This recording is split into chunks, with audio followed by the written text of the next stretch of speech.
two men who normally met weekly at the needlework shop to stitch on a wide variety of projects and to gossip. But all 7 people in attendance today were knitting, and all were working on toy animals.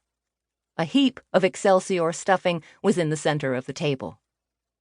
"I always thought Harry Whiteside would come to a bad end," said Bershada, a handsome black woman. She was casting off the last row of a small Paddington bear she'd been knitting. "Yes," said Connor, his tone just a little remonstrative. "But murdered? Surely that's a bit harsh." Harry Whiteside had been found in the kitchen of his fine Wayzata home, his skull broken and his house vandalized. Bershada responded coolly, "I knew his second wife, poor thing, and helped her pack the day she left him. I thought at the time, that was, 3 years ago, that he deserved worse." "I'm surprised she stuck with him as long as she did, knowing what a what a hard man he was," said Phil, who was knitting, of all things, a large fruit bat. "But I thought it would be bankruptcy doing him in, not murder. He started small, built slowly, then all of a sudden he's rich. Happened so fast. It seemed bound to fall down around his ears. But he wasn't actually a crook, was he?" "No," admitted Bershada. "Well, not completely a crook," she amended. "But a lot of people thought they got taken by his methods of doing business." She glanced around the table and added in a quieter voice, "Not excluding our own Maddie O'Leary." Maddie wasn't exactly one of Cruel World's own.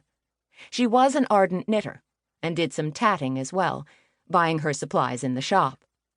But she didn't come to the weekly gathering of stitchers, and her cruel tongue kept the Monday bunch from inviting her to do so. "Hey, Maddie got the better of him over the Water Street property," said Sherry. She was knitting a big macaw, whose bright colors were echoed in the bunch of feathers on the natty green hat she wore. "After all, he's the one who wound up with the deed." "True, but he, and Joe Mickels, don't forget, bid her up well over what she thought she'd have to pay, didn't they?" said Godwin, the store manager, a young-looking 30-year-old man with a dulcet voice and very swift fingers.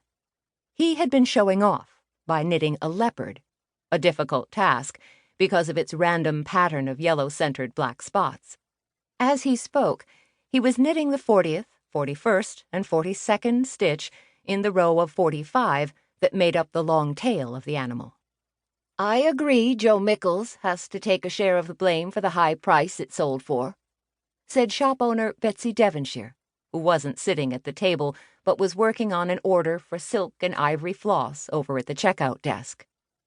Everyone knew Joe Mickels had long harbored a desire to put up a building in Excelsior with his name over the door. At one time, he'd thought to build it on the site of Betsy's building, and his ultimately futile attempts to force her out had led to plenty of bad feelings on both sides.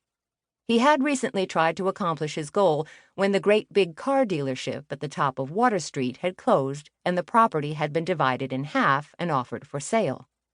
A Whole Foods grocery had promptly bought the southwest end, and after an initial shaking out of half a dozen bidders, 3 people had contended for the northeastern half.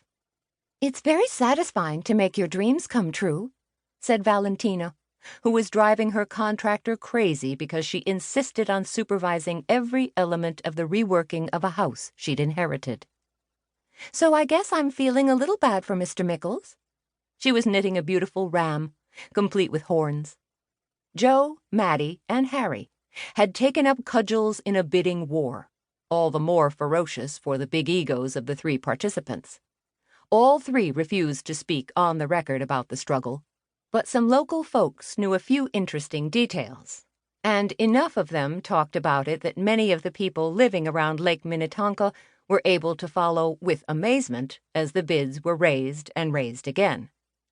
Maddie won at the end, but the dust was yet to settle, and the hard feelings lingered. And now one of the 3 final bidders, Harry Whiteside, was dead, murdered in his own home.